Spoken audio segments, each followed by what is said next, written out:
We assess the current state of the 6 largest U.S. airlines on today's Milenomics² podcast. Hello, everyone. I'm Sam Simon. And I'm Robert Dwyer. And this is the Milenomics² podcast, no annual fee edition.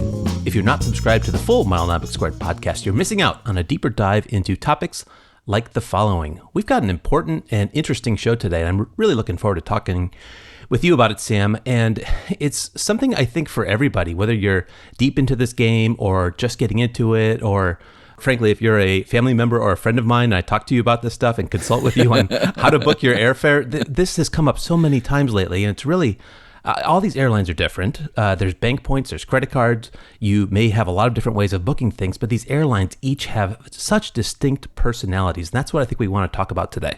If we're being critical of our shows, I think, Robert, sometimes we fall into the trap that other people fall into where we say, all you need to do is this, and then you can fly with this airline. Or we look at these things as singularities, as having one aspect. But I'm sure we'll cover today that these are multifaceted airlines, and they're all independent of each other. And it's not enough to say all you need to do is this without some of the background. And so I like that we're going to give that background for each of these airlines here today on the show. And then you and I can point our friends and family to this episode instead of giving this 45-minute talk at every party from here to the end of the earth, right? Absolutely. We've mentioned before that we're big fans of Morgan Housel, the author of The Psychology of Money. And he started a podcast recently, and he was talking about everyone playing a different game and how it's important to play your own game and not be biased by what other people are playing as a game, to set your own goals and realize that your constraints are unique to you. So what might be right for somebody else is not right for you. Everyone has a different hometown. Everyone has different common destinations that they travel to.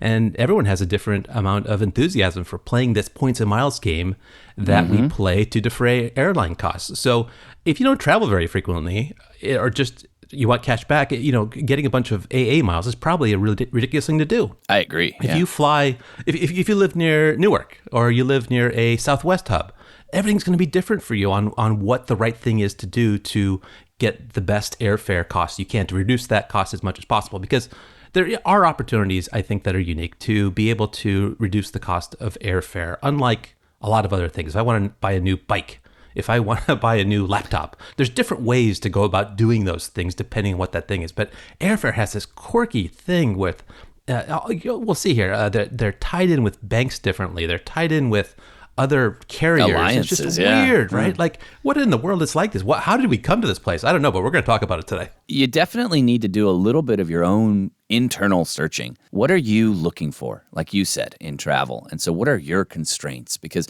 up front, I'll just say what my constraints are. I live on the West Coast in a major city, Los Angeles, that has all 6 of these airlines serving the city in one way or another. That said, I am extremely picky on flight times. So that's one of my constraints. Some people don't care, Robert. I don't know. Do you care what time of day you get on an airplane? I was going to say the same thing, essentially, that direct flights at perfect times really is paramount. That is more important to me than just about anything else.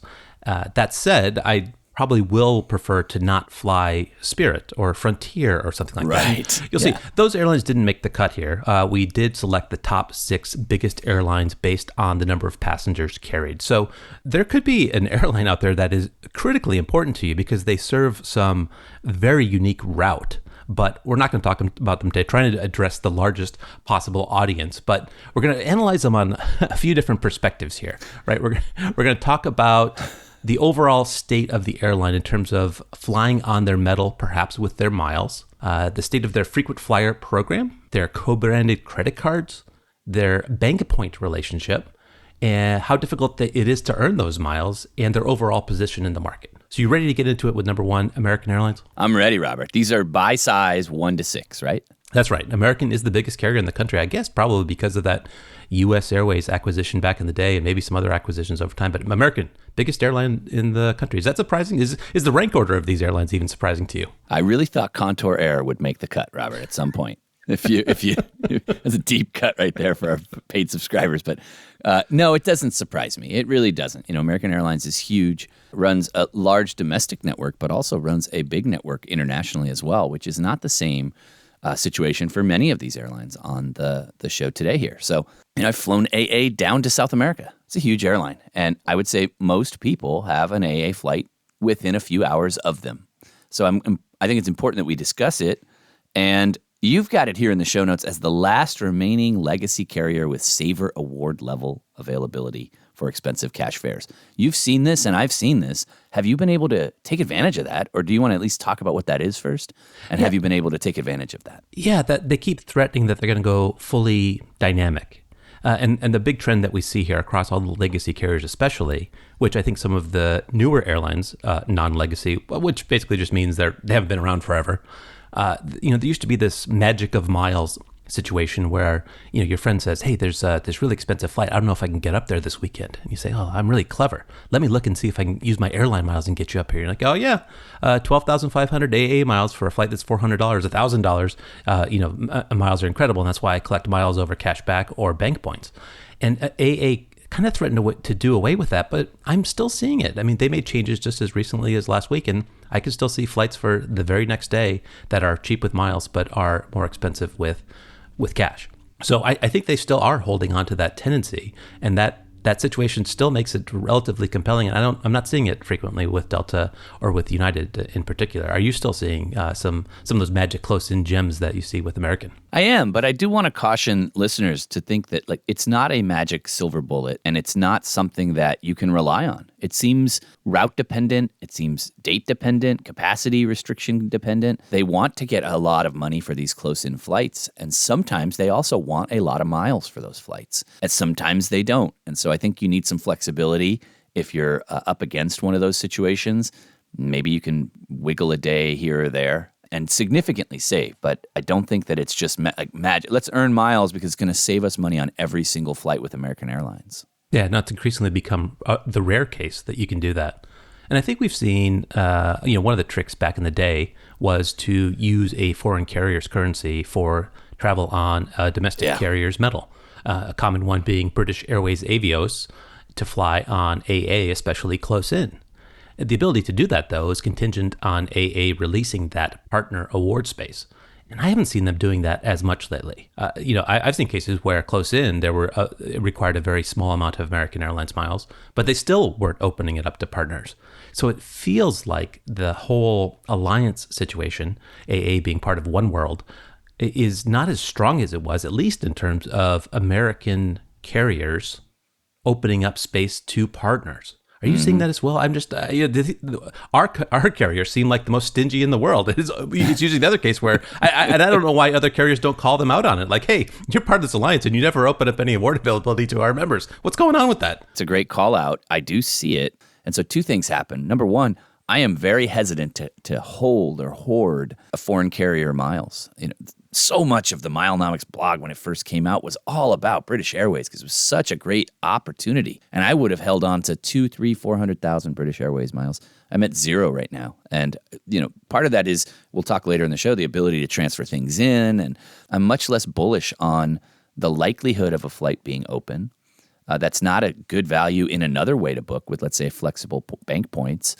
Because I've seen it. I've seen that, $189 one way, that's 13,500 Avios. That's not a fantastic value. It becomes okay, and maybe there's some benefits on cancellation, but then you've stranded these miles into a program that is dependent on partner space. And the second point I wanted to make there, Robert, is it used to be so easy to tell when partner space would be available. You could go right to American Airlines, you could go to Alaska Airlines, and you'd see Saver Award availability.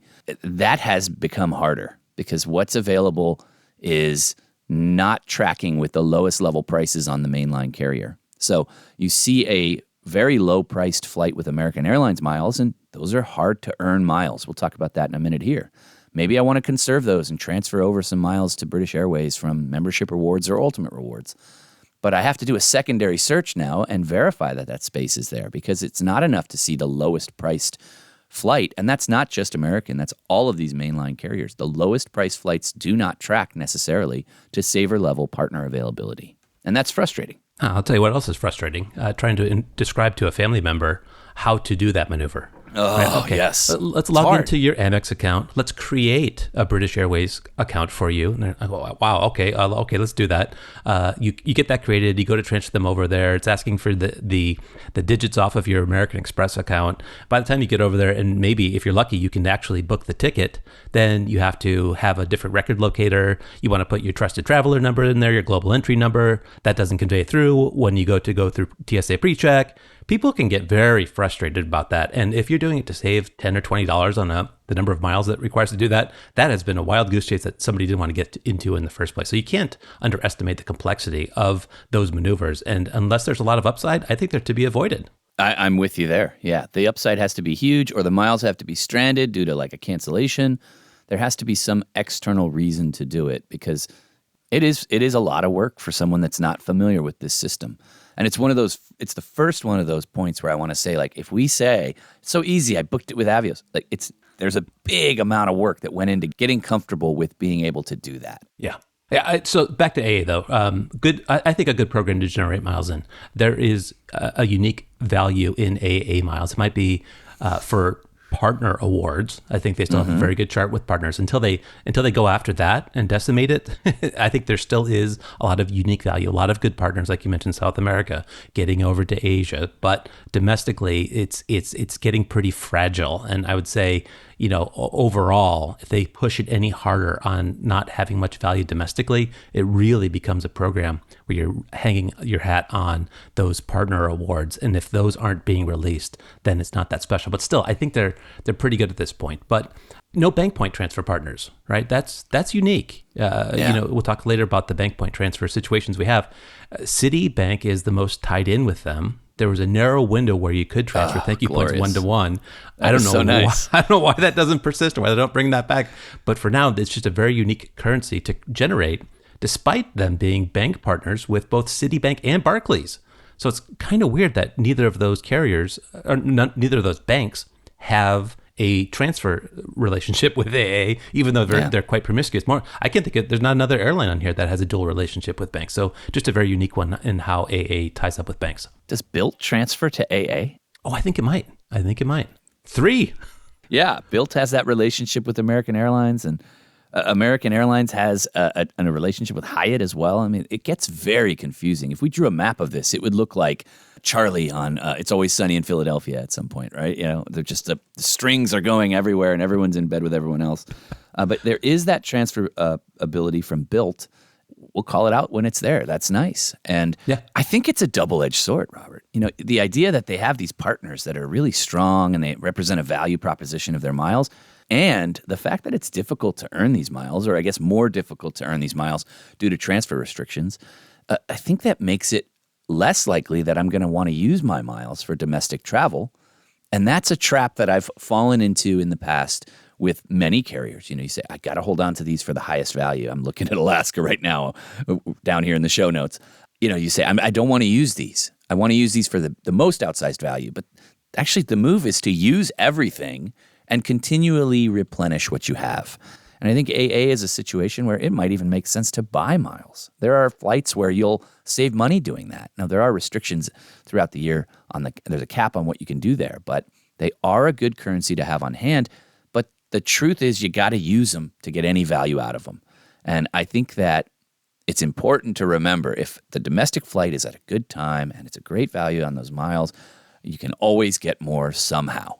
But I think that they're trending up for me domestically because I need to get on more flights, and they do fly where I want to go. Yeah, that's a great summary and a great call out there on the ability to top off and buy when you need to and not save them all for this mega redemption. And like I said, we'll talk about Alaska later. You could be waiting for a partner award that isn't there because of space or because of a change to AA's award chart. You could be waiting for something that never comes. So great call out there, and always keeping those balances low. Yeah. Should we move on, or do you think we've covered American enough? Yeah, ready to talk Delta. Okay, if I take this one, they're a little bit heavier in Boston than they are in Los Angeles where you are. And I do fly them quite a bit, and I've got a little bit of status with them. So I like them as a carrier. And I think that's generally the way people think about them in terms of an airline that you actually fly on domestically. And I would say to an extent, that's our focus here in this show. We're talking about flying them domestically with an eye towards partner awards for international travel or flying on their own metal internationally. But Delta tends to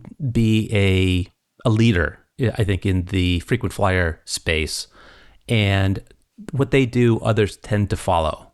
For better or worse, they do something nasty. Sure. Other airlines seem to think all of a sudden it's okay to do something nasty as well. They do something good, but uniquely to them, I think they really led the charge to making Sky Miles, for better or for worse, worth roughly a penny a piece, maybe a little bit more. But they really led the charge to providing everyday value for their miles and diminishing, though, the ability to get outsized value. Their partner award chart for international travel is pretty rough on their metal. Their Sky Team lines is probably the weak of the bunch. Yeah, just crazy, right? So used to be a lot of value there. There's not anymore. But when you go to use them domestically, I do see a pretty good amount of value. I think that the points are worth something like 1.1 cents a piece. If you have one of their co-branded credit cards now, you get 15% off redemptions.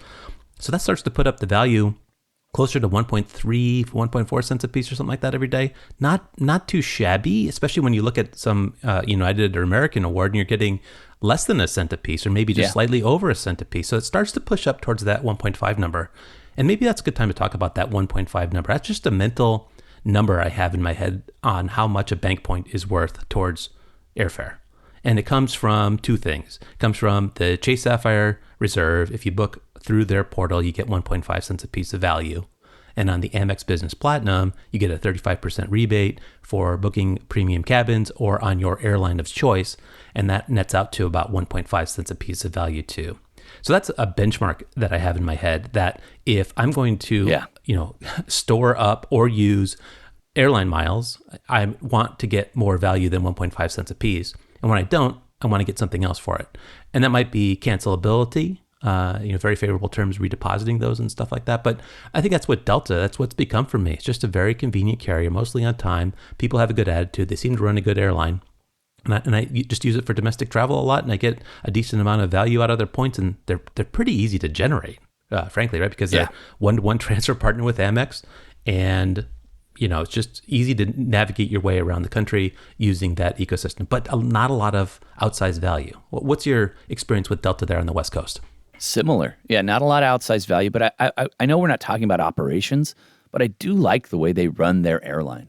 Just there's something about the way that they have gotten their employees invested in you as a customer. I do think there's value there. Have you seen the same thing? Oh, absolutely. I remember coming out of the pandemic, they just had the right attitude about we're all in this together. We're trying to get things back to normal as soon as possible. Bear with us. We're doing our best. And that wasn't what we had across the board from other carriers. I think they were industry leading in that regard.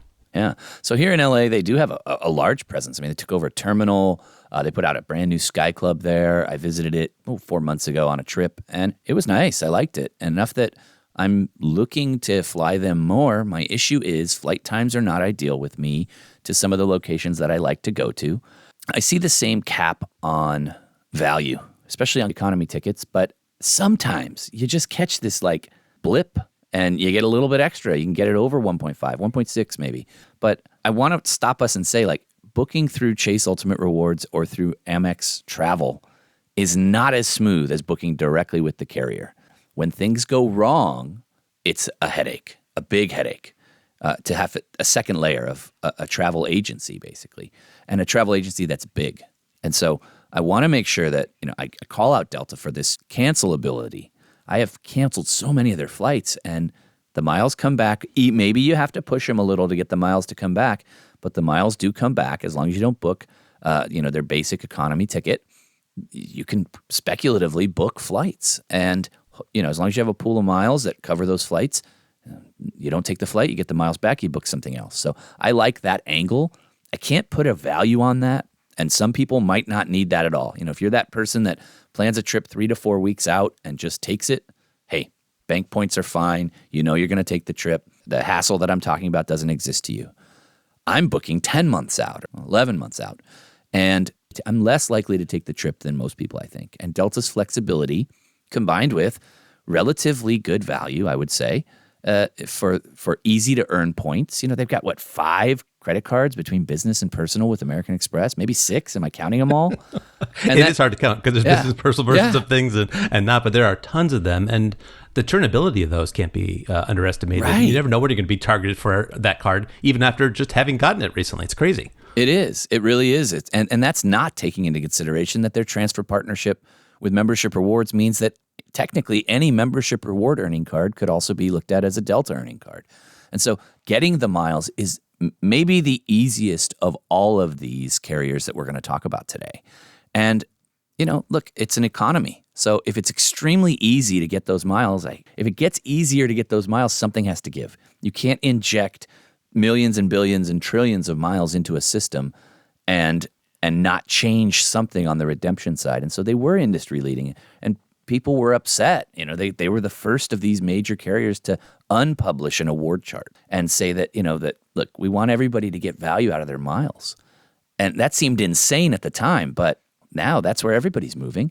And look, that's where I'm moving. I want to use these miles because there isn't a outsized value. It's the exact opposite problem of the American Airlines irony.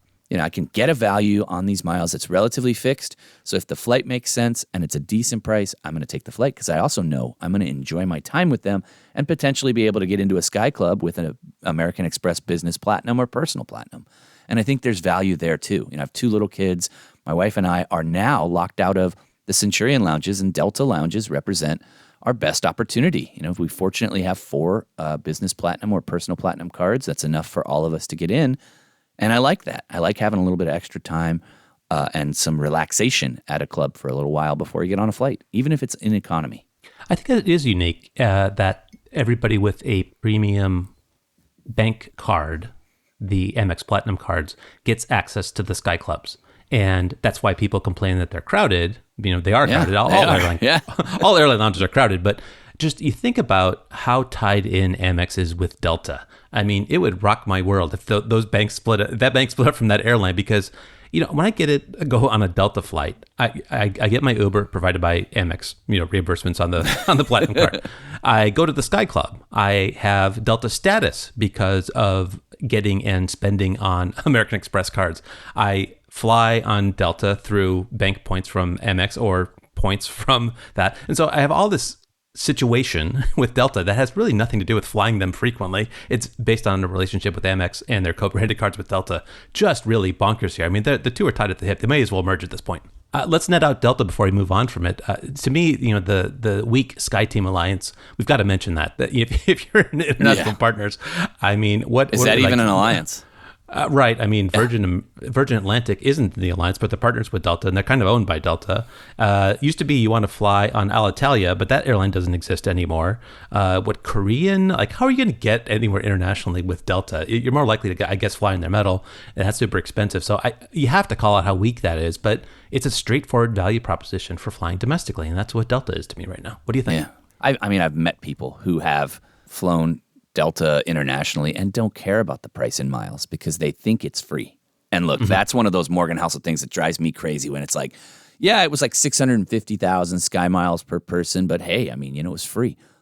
My head explodes. But look, that's not Milenomics, right? I mean, that's you're going to spend 650,000 Sky Miles. I think you should have earned those miles somewhere else and then booked in a different way. Even just paying for premium cabin makes more sense at that point.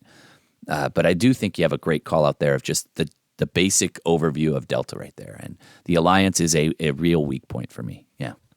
I have a puzzler for you. I don't know if you want to do it right now or not. All right, bring it on. Would you fly Delta with a connection over AA direct? No, absolutely not. No way. Okay. Would you fly Delta with a connection over Southwest direct?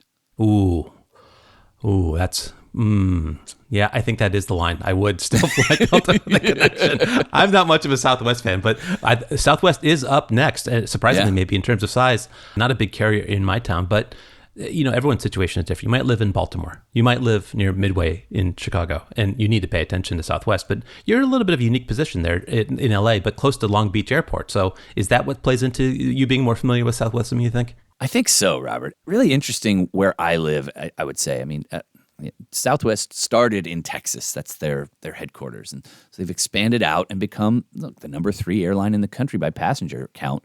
And I would say I have a love-hate relationship with them. I love that they fly out of these small airports, and that's been their thing for a long time. But I have taken flights from LAX on Southwest, and I do think that puzzler is a good one, because I think that one of the things that you need to know about Southwest is that they don't run a traditional network. And so I think that what stresses Southwest travel to a point where it becomes painful are connections that really shouldn't exist even. Because they're just too thin. The route is served like once a day. And especially out of a small airport like Long Beach, if you miss your outbound or if your flight doesn't connect, you can get stuck somewhere. And so there were times where I did not get on a plane because I knew I was going to miss the connection with Southwest. And so it was like, it's better for me to protect myself here in Long Beach than get on this flight and wind up stuck in Arizona overnight. And, they don't have that awareness, or they don't have that redundancy that some of these airlines do. If you can do point-to-point travel with Southwest, I think they are a good airline for a few reasons. This year, I think we've seen an upgrade. And that upgrade is that their travel funds do not expire. I like that. So, yeah, that really is a changing point for me. Through no fault of our own, we end up with large travel balances that we need to spend each year. And a year goes by quick in this game. For a long time, I was a fan of their points because their points did not expire. And now that there's parity between their points and their travel funds, I think that they're a better airline. I think you can park funds there or take a flyer on a flight that you might not take, cancel, know that you're going to rebook and use those funds and not lose them. It always feels like a gotcha to me when an airline says, oh, you can cancel anytime, and the funds stay with us, and by the way, they expire after a certain time. And I know we'll talk about an airline that is the worst at that later, but I have to give credit to Southwest that they upgraded that policy. They said that wasn't customer focused, and I really appreciate that. But the payoff can be good, I think, because they fly flights that no one else flies, and they fly short flights. I want to go up to Northern California. I want to go to certain places a couple hours or less away. Get in an Uber. 15 minutes later, I'm at the airport in Long Beach. 25 minutes later, I'm on the flight, and I'm in Denver in 2.5 hours. I think that is not to be undersold, that many listeners probably have a similar situation, a smaller airport near them that Southwest serves. It is impressive sometimes when you jump on a Southwest airplane, despite the lack of seating assignment, they board the plane very efficiently, and then you get to your destination and you've survived it. And it's just like, you ever get on like a United flight or a Delta flight with like 8 boarding classes and there's only 25 people on the flight. It's like, there's nobody in groups 1 through 3 and we're all waiting for the grand occurrence. Like if you fly in one of the small regional jets, you're like, what is this pomp and circumstance that we have getting on an airplane? Yeah. So they're to be commended for that. But getting back to their banking relationships, they're tied in with Chase. Ultimate Rewards, a one-to-one transfer partner there. So you can get 5x on Chase Inc. cards, and you can redeem them on Southwest. Fantastic. But their Chase has this 524 situation. So a lot of us don't even look at new Chase cards as being a realistic possibility. So you need to really make a commitment. You're all in. Southwest is almost like Disney to me. You were just talking about all these booking instruments, right? It's so tricky, right? You almost don't even want to get into the ecosystem unless you're all in and really figure it out. And the 524 thing being another dividing point. Do you want to commit your life to staying under 524 so you can get enough credit cards so you can requalify for another companion pass and just get more and more and more into the program? I mean, when I first got into this game, it was, this companion pass, this is the hottest deal going. This thing is not going to last. Get the credit card now. And that's a decade ago, and it's still seems to be around. What's going on with that? So people don't fly as much as they think they do, but it does seem to be probably the most effective marketing campaign of all these things we talked about, the Southwest Companion Pass. They've got 2 really successful campaigns. One is the Companion Pass, and the second is that they call themselves a low-cost carrier. Robert, I mean, how many years have we called them out on that? They're low fee. They're a low-fee carrier. And so if you are the person that doesn't want to pay to pick a seat or pay for luggage, and that represents a value to you, great. But let's call it out. There are many times where even with a Companion Pass, they are more expensive at 50% off than some of these other airlines. Wow. And I think that the Companion Pass represents a way for them to really capture you as a customer, if you're hyper-focused on them and you put all your energy and earnings into them, then you're invested in them at a way that maybe you're not thinking as rationally about your travel. Yeah. All right. Bottom line, Southwest. Where do they fit into the puzzle for you? I really don't think that they are always the answer, but sometimes they're the best answer. Yeah, for me, that's an interesting one. The only time I fly Southwest is when they're the only carrier that flies direct, and there's no other option. But I would say if you live in a town where your hometown airport is dominated by Southwest, you can't ignore them. But if that's not the case, then I think you might rarely fly them. So really kind of a Boolean, a 1 or 0 there on Southwest for the most part. And it seems like they do a lot of things their own ways. You search for their fares on an online travel agency, and they probably don't come up. I mean, they're kind of like Costco in a sense too. It's like, yeah, it's a separate thing. It's not, we're not normal. Good call out. All right, let's move on to number 4 here, Robert. We're going to talk about United. Absolutely. What to make of United? Not a big carrier in Boston, not a small carrier. It's not dominated. I think both of our airports are not really dominated by anyone. Is that the case, would you say, in LA too? There's not one dominant carrier? Yeah, no, I would say that that's true. There are many carriers that have a good presence here. Similar over there? Yeah, no, absolutely. Right.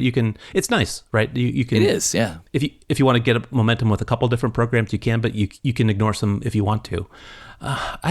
What to make of their award chart? Let's start there. So you have some United miles and you want to fly on United metal. How does that typically work for you in your searches? I don't see a lot of magic there. I mean, if United flights are expensive, it's going to cost a lot of miles. And I think of United really as something I'm saving for a flight internationally. Lufthansa or someone. On a Star Alliance carrier. Yeah. I mean, if Boston, I can fly on Lufthansa. I can fly on Swiss. Award availability tends to be good there. And so that's what I've used my United miles for. And I think that's a really tangible point to pause on. And that's the thing I consult on a lot. Hey, we're going to fly domestically. I know it's expensive with United miles. Should I use my United miles or should I use my bank points or should I use cash? And I say, you should probably save those United miles for that trip you want to take to Europe this summer. And because I see award availability there, it's going to cost a ton to fly you and your family there in business class. So I'd probably save you your United miles for that because there's a lot more bang for the buck for that. But if I was looking to fly domestically on United, I just don't see the value in using their miles. What do you think? I'm struggling as well. They've relatively pegged their mile to some internal metric of dollar value. And what I'm seeing is flights that are super expensive. And just expensive, right? Yeah, like no other way to call it out. There used to be this idea that they would, try to be competitive on routes. All of the airlines would try to be competitive on routes. I'm not seeing that. I'm seeing $822 when Hawaiian Airlines is $350 and AA is $520. There's no pressure, and I don't know if that's captive. They have people that are captive, and they know that they're going to fill that plane at $822. But there's no way that represents a better value than a bank point booking at 1.5 cents into that Hawaiian flight for me. It just doesn't make sense because I'm going to be looking at 48, 52, something like that, 48 or 52,000 United miles to buy that $800 flight. And I'm just not going to do it. I'm not earning United miles, so that would be an ultimate reward transfer. And then it literally becomes a math problem. Which is better? Which is less miles? And it's way less miles to book it through the travel portal at 1.5 cents.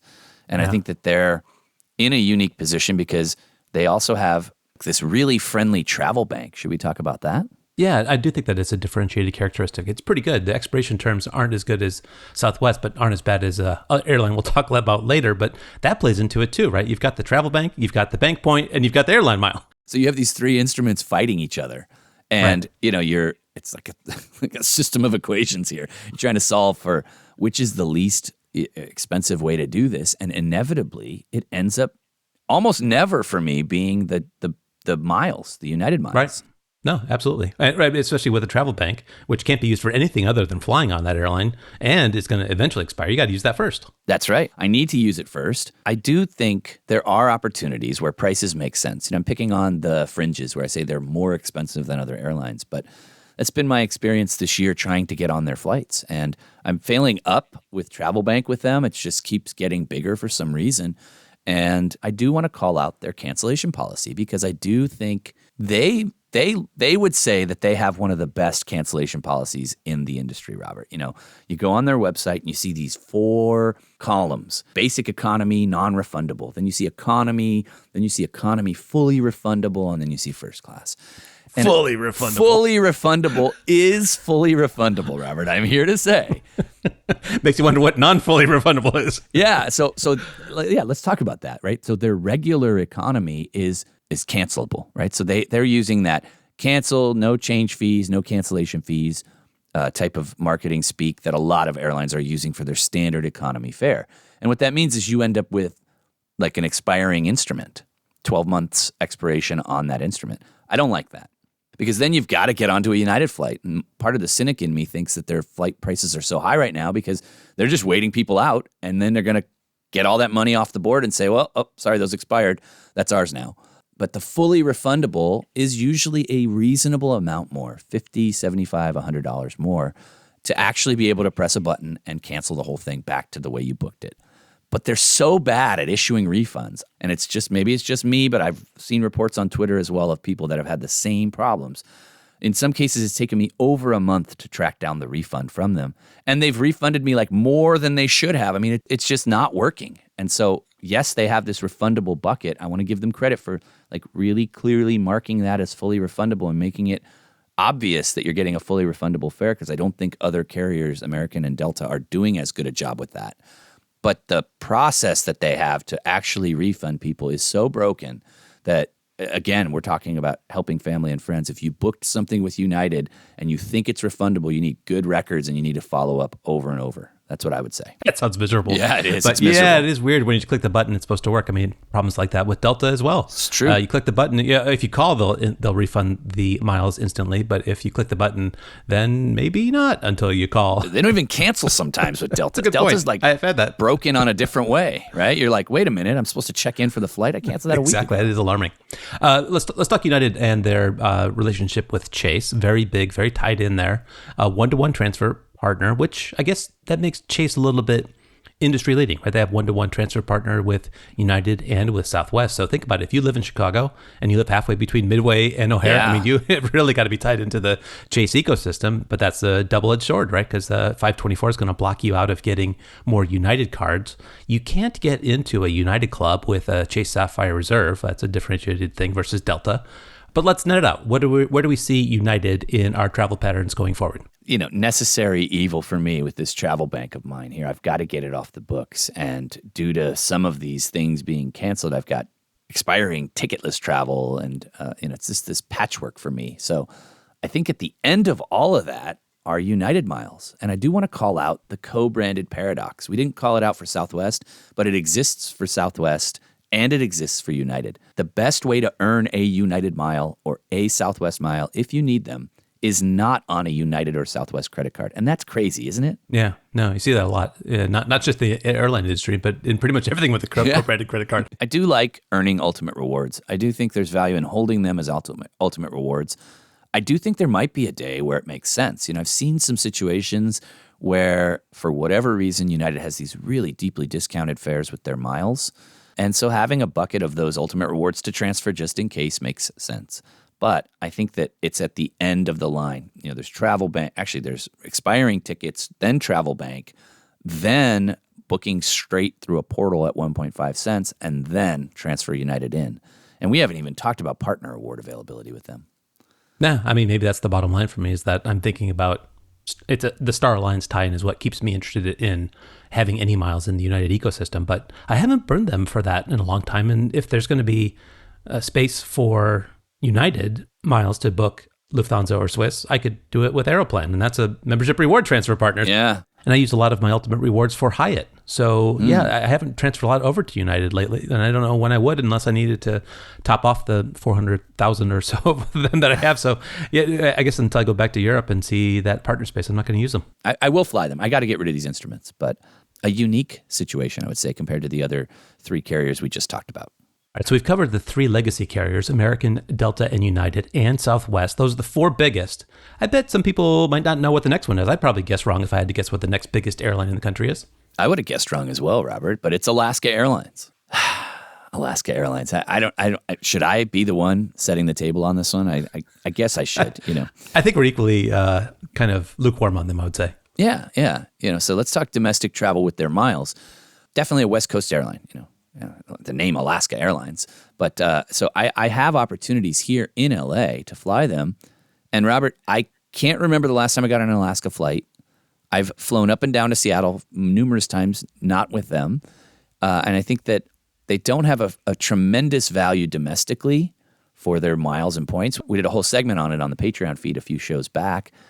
But, they've devalued some of their partner awards.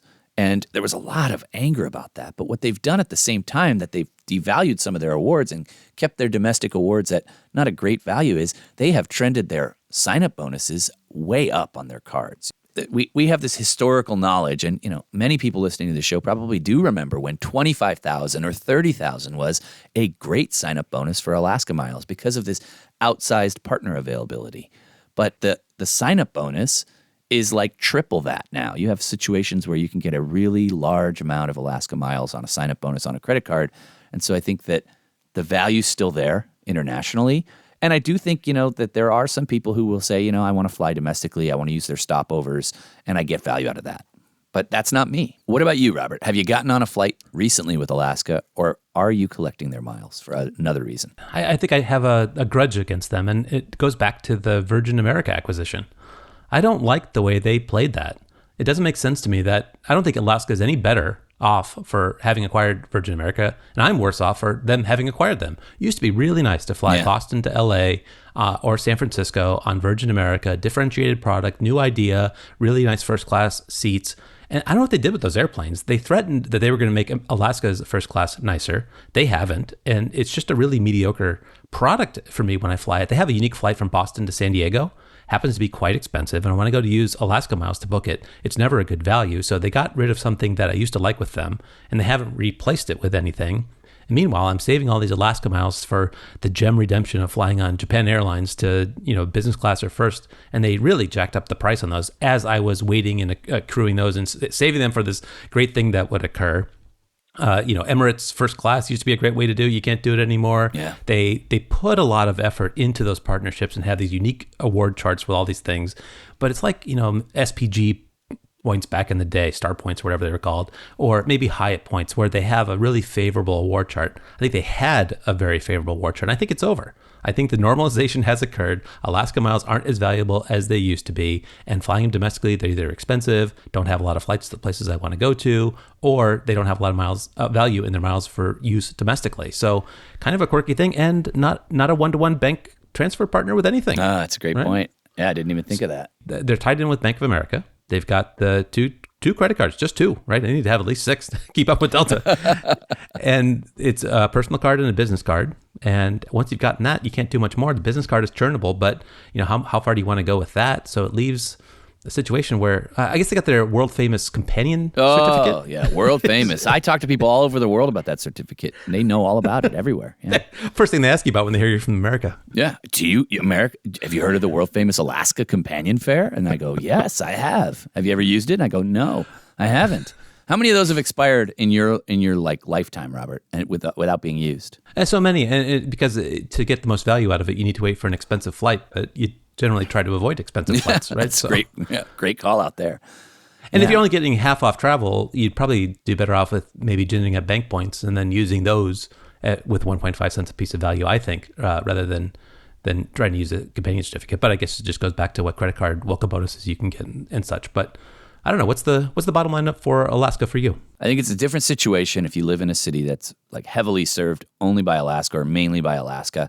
I think that's the use case here. And I do think there are people that have routes that they like that Alaska serves, and they continue taking those routes. And I think that makes sense as well. But for me, I have, I think, a worse relationship with them than you do, which is like I've invested like money into travel wallets with them, never used them, kept them going for like 7 years or 9 years. I don't remember how many years it's been now, on the assumption that I would fly them because I live in LA. They're somewhat of a West Coast airline. They fly to Mexico, have a pretty good presence getting down there. But, so does Delta, and so does AA, and so does United, and so does Southwest. And so the competition is heavy and they don't keep up with the competition.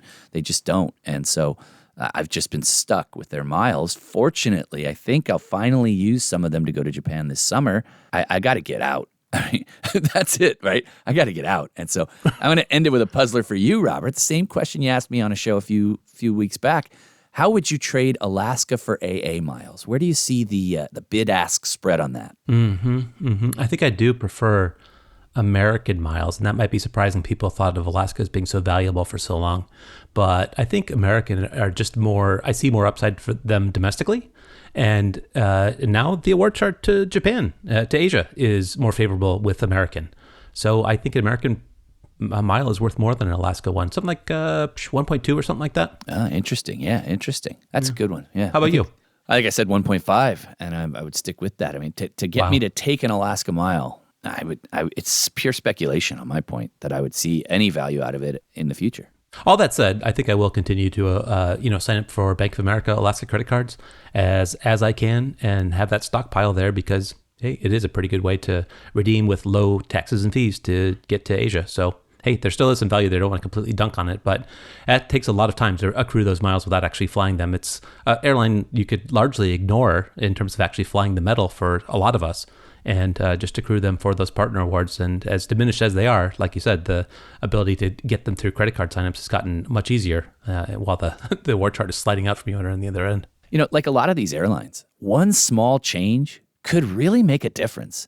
You know, if Bank of America, for example, said, hey, our premium rewards credit cards or our elite MasterCard, those points are now transferable to Alaska. Would that like completely reinvigorate you in the program? Yeah, it's interesting. I think they would need to do a Chase Ultimate Rewards kind of clone situation where the cash rewards card would earn 5.25 and those would then be transferable. If you had that elite card, they could really build up some synergy there. And I don't know why they don't do that. They're a big enough bank that they should throw that, weight around and make those things happen because they've got the relationships with the airlines. They've got the stable of credit cards. I don't know why they insist on keeping them in separate silos because there's just no synergy there. It just becomes a very cash-like program. Yeah, and then, there's these like competing ecosystems, right? You've got Chase with their Ultimate Rewards. You've got membership rewards with Amex. You've got Bank of America trying to make a play, but not really. If they were as serious as the airlines were about keeping customers, I think they could make a play. They could say, hey, we're going to put in with Alaska here and try and go transferable and really get those Alaska flyers in with our premium cards instead of just this one card. I would say Bank of America, even more than Barclays, is probably, and maybe even more than Capital One, better positioned for that with the partnerships they actually have already. I mean, you can transfer a Capital One mile to a bunch of airlines, mostly quirky international carriers. But I think Bank of America actually has co-branded credit cards with a number of airlines, and they could do something there, but for some reason they haven't. It's too much work. It's too much work. Yeah. Nobody wants to work. Nobody. No. Let's keep moving, Robert. Number 6 here. I'm surprised. I think I'm going to be surprised by your take on this, but I want you to set the table on your opinion of JetBlue here because you do live in Boston. This is their hometown, right? I think JFK might be a little bit more the hometown that they would claim, maybe their first thing, but you got to always shout out the David Neeleman, How I Built This Episode, original founder, not there anymore, and things seem to have changed a little bit in terms of their focus, but they're doing all kinds of things. They're going to fly to Europe. We're flying to Europe, but it's such a weird thing. Let's start off with the basic. You want to fly on JetBlue in Boston here. I mean, you want to fly to some specific airport somewhere. They're going to probably have a direct flight there. They have expanded here so much. And so if you live near JFK or Boston, it's like you can't ignore JetBlue. And they have this Mint product, which is really nice for flying across the country. That's something, if you live anywhere except for the coast, it really isn't much of an opportunity to take Mint, but it's one of the best domestic flying experiences, and it's usually not priced out of reach for paying for with bank points. But for some reason, their quirky frequent flyer program, they've never been able to figure it out. They don't want to get into some of the problems that legacy carriers have had with their frequent flyer programs, but they've never been able to create a frequent flyer program that has nearly as much value as the airline does. I mean, don't they say that AA's frequent flyer program is worth more than the airline itself? Why doesn't JetBlue see that and try to actually come up with a compelling frequent flyer program? Because it just makes their program makes no sense. It's just there's no value in they don't get much value out of their points. They're hard to generate. Maybe that you can get a Barclays co-branded credit card, which is kind of a weird bank for them to exclusively have a partnership with. They used to be American Express used to be the issue the co-branded credit card, but now you can transfer points from American Express to JetBlue, but it's the quirky ratio of 250 to 200 makes you think, well, how much value am I going to get on this end? And at the end of it, you're just like, forget it. I'll just book it with membership rewards through the Amex travel portal, as miserable as that is, or I'll just pay for cash or with Travel Bank. But maybe it's time for the call out. They intentionally changed their Travel Bank to be the most expiring currency on the planet. It's like totally tone deaf and in the other direction. Yeah. No, that we can't understate that, Robert. They used to have a 12-month policy that after you canceled, you had 12 months. And now it's 12 months from the day you book it. And so, there can be situations where something happens and, you booked a flight 6 months in the future and you can't take it for whatever reason and you cancel and you only have 6 months to use that flight. Well, I wanted to go in the summer. Now I got to go in the winter. Like, what? It's so weird that they would not give you a year to use that ticket because the assumption would be, well, you're going to take the same flight again in the future. Most people don't have just a long list of places that JetBlue flies that they want to go. So I think that it's a cash grab. I think they want to take those funds, and I don't like that. I don't appreciate that. Look, we've got the other 5 airlines here. I can make a play in my mind for who the typical flyer that that these airlines want to keep with them is. American Airlines, they want to reward you for your loyalty with upgrades, and their miles are kind of valuable. And Southwest, there's business flexibility. You can cancel those flights anytime, and you keep in their ecosystem. There's no extra fees to worry about, and if you have people that are flying for work, it's really easy to just book that flight and be done with it. JetBlue, I don't know what they're doing. I really don't.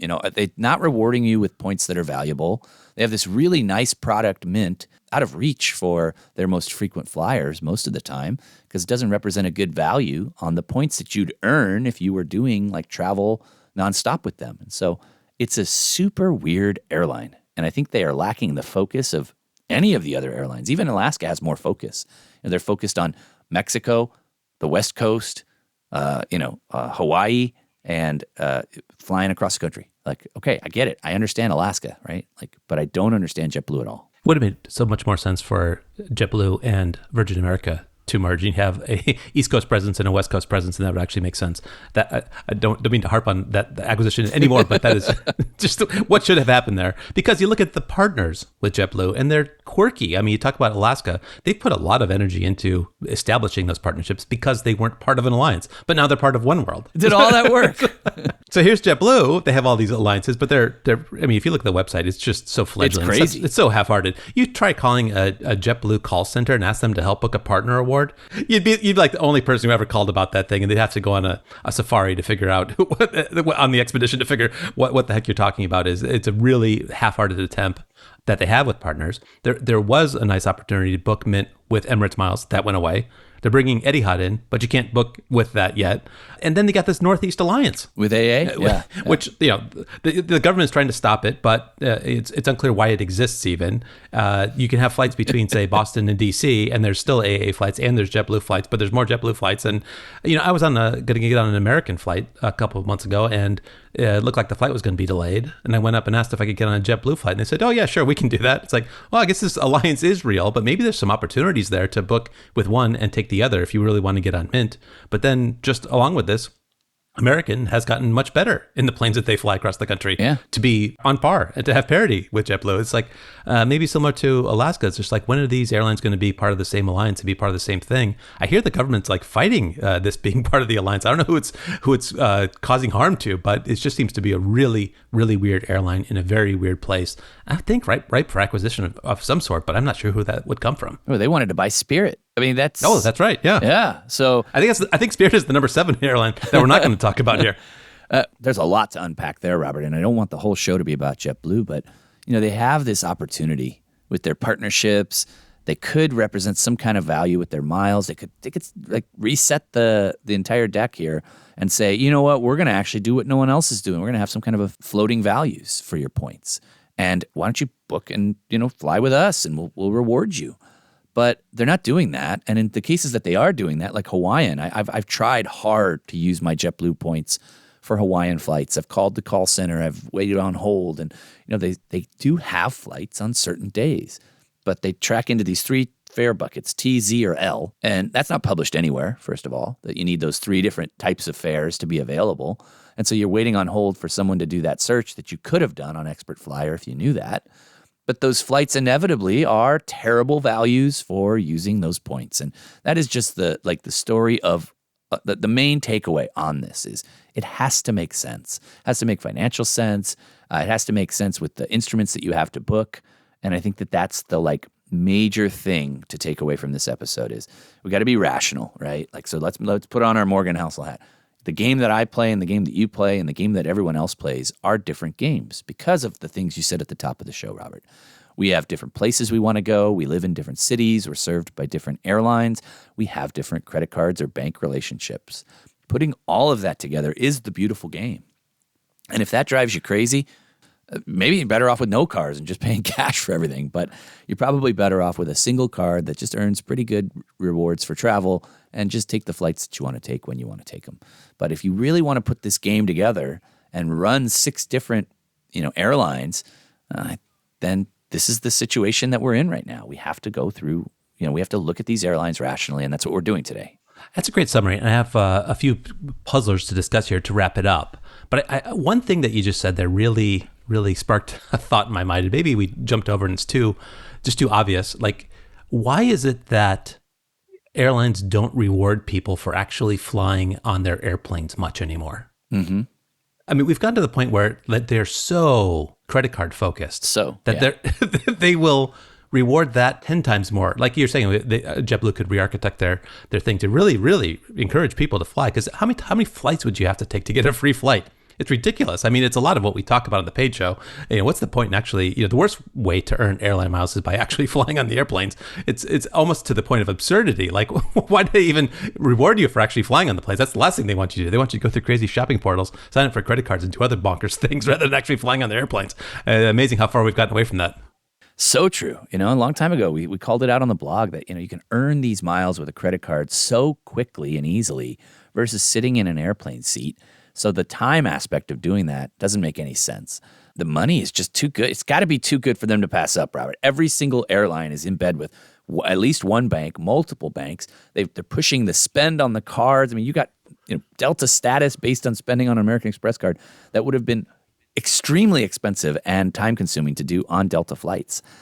There has to be more in it for them than there is to run these planes. And we make this joke all the time, we should just start an airline that doesn't fly anywhere, but it's really just all about earning points and miles. And I think we'd be more successful than many airlines that have come and gone in the past and not been able to make money as an airline. But, you can make money as a bank. Establish a lounge network, too, and you just have the complete solution. Milenomics Lounge Network, yeah. Credit card, lounges, use our points to fly on airlines. No, just amazing. And think about with business travel being what it is, how diminished it is. It used to be the purpose of this whole scheme was you can probably sway your business travel around such that you'll choose our airline more often. And then when you go on vacation once or twice a year, you'll give you a free trip by earning our miles. How far we have come in the airline industry. That idea was beautiful when it came out 40 years ago or 35 years ago. I'm sure there's business classes that study this kind of thing, but it's gotten insane. It's gotten so far out from that original idea. Are the airlines banks? Are the banks airlines? So my big question now, Robert, is are airline miles even valuable at all anymore, or are they dead? They're I would say on death watch. All it would take for airline miles to be dead to me is really them getting rid of favorable redemptions for international expensive flights, premium cabins probably, right? Because if American gets rid of that, then I don't see the point in earning those over a bank point because everything becomes tied to cash. At that point, it's going to be easier to earn frequent flyer miles through bank points. So that's really where 90% of the value proposition lives. I think 10% still lies in that rogue situation where you can get a cheap flight domestically. And I would still, sign up for a co-branded credit card for a welcome bonus just because I could, because it's valuable. I do that with Delta all the time. I sign up for those credit cards. But that is where so much of the value lies right now on airline miles over bank points. I think bank points, things have tipped the scale. Let me ask you this. Have airlines gone too far and diminishing their outsized value to the point where bank points are a better play. Wow. We should circle back on these for like full shows. But to answer that, I think I need to talk about the earning side and, the idea that a very simplified version of how this works. Airlines sell miles to credit card companies. Credit card companies pay the airline for those miles and then reward spending with those miles.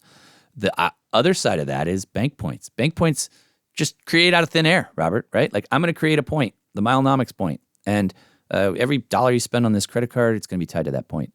I don't have to pay anything for that until you redeem that point. And so, if I know you're never going to redeem them or you're going to redeem them for terrible things like golf clubs or statement credits at 0.6 cents, I can give you a ton of those. I can give you 6 of them per dollar, 8 of them per dollar, 9 of them per dollar, because I can balance the ecosystem myself.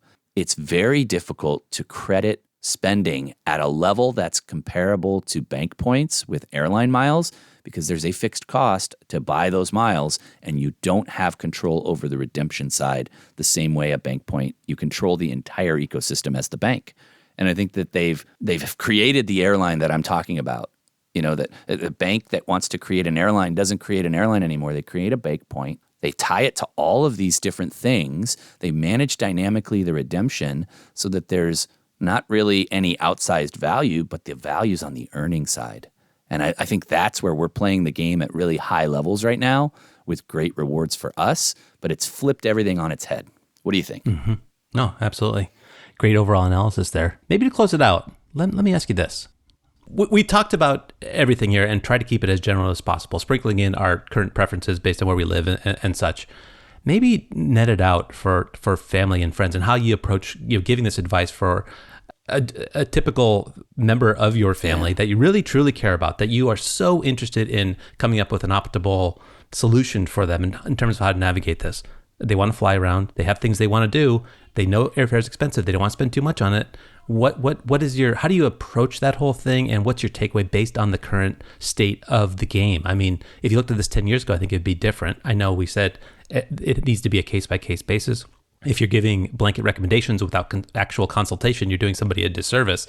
But how do you net out the state of the game right now to give an elevator pitch to an acquaintance at a party that you actually really do care about, that want to give you the best advice possible in the least amount of time? Oh, man, I need you to answer the same question because, Robert, I'm not the only authority on that at all. I would jump it to something that they can relate to, because this is really hard to relate to until you've done the 100 hours, 1,000 hours of research and really gotten your head around how it works. So I would say, hey, are you a golfer? You like golf, right? Great. There are giant advertising companies trying to get all of your golf dollars behind new equipment and, new balls and all of this stuff that you see pros using and you read about and you hear about. And that's not necessarily for you. How much do you golf? And so for travel, how often do you travel?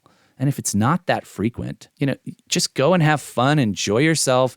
Don't overthink it. The same thing. Get a card that gives you pretty decent redemption and travel when you want to travel. And maybe you pay cash for travel even. And the game itself is too complicated for you. So you just nibble on the fringes here. When a nice card comes up, maybe you get that, keep it, close it.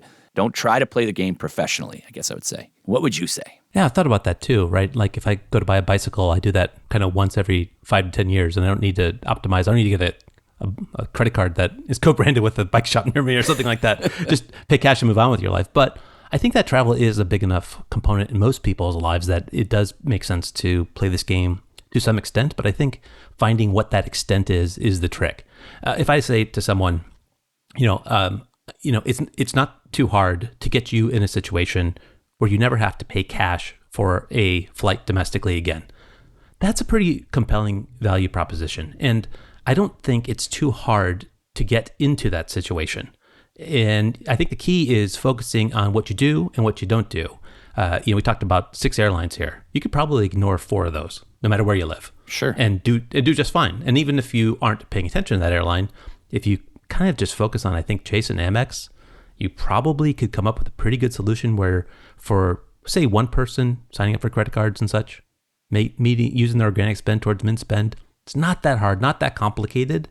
And I think you can get to a situation where you don't have to pay for domestic travel anymore, and maybe you can even take some international trips.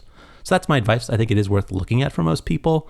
But if you aren't into the details of all this stuff, I think maybe one quick tangible point is, we talked about the Chase Sapphire Reserve. We talked about the Amex Business Platinum, and these cards have high annual fees. $695, $550. Yeah, and that's a non-starter for some people. Some people, yes, you can eradicate that annual fee with incidental benefits and such, but even doing that is a bit much for people to take on. Mm-hmm. So I think it's about finding the right level of complexity and the reward that is worth it to somebody to pay attention to. And that's the way I think generally approach it. I'm glad you went there, but to keep that golf analogy going, I think you need to recognize that this is a game that if you're going to play it effectively, it takes practice, constant practice, and you need to be at least aware that those annual fees are coming and that they eradicate almost any value of the spend you might put on that card. And you think it's not that big of a deal, but the annual fee is one of the biggest moneymakers for these banks. And, they're able to give you large amounts of points on your spend because they get it back at the end of the year on the annual fee, because most people just go, well, the card's great for travel, keep it in my wallet, put everything on it, pay the annual fee every year forever. I'm cautious, Robert, of saying, you want to get all your travel without paying for it because you pay for it one way or another. I think it's deeply discounted maybe, but you have to actively manage your card portfolio, or else you run in the risk of actually paying more for travel. No, absolutely true and possible. Overspending that organic spend, forgetting about an annual fee, feeling bad for the bank and not canceling it after the first year. Any number of things you can. Yeah, you go, it's free. So you know what? We normally cap ourselves at $400 a night. Let's go $600 a night because you know what?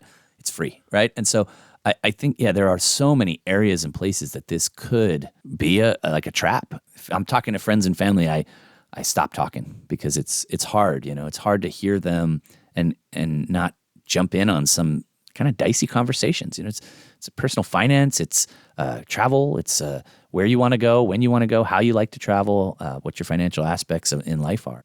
I do feel seen on the golf analogy and how miserable it is to work so hard at the driving range and see minimal results on the course. So I can definitely relate to that analogy. It's no fun to play golf once a year and stink it up. So yeah, you're kind of all in on this game or not in some cases, I think. Yeah. And even when you're all in, there are losses that come. Yeah. Wow. What a sad way to end the show, Robert. But is that the state of the game right now? I mean, if we hadn't gotten into this game when we wanted to get in, or when we did get into it, would you have jumped in right now? Is there enough juice for the squeeze right now to get in and jump in big time? Oh, absolutely. We talk about it every week on the paid show. Yeah. MX welcome bonuses in the neighborhood of 150,000 plus. I mean, it's just absolutely insane how currency, yes, has devalued. There's been inflation, but the welcome bonuses are just bonkers right now compared to what they were 10 years ago. It's an arms race. Yeah.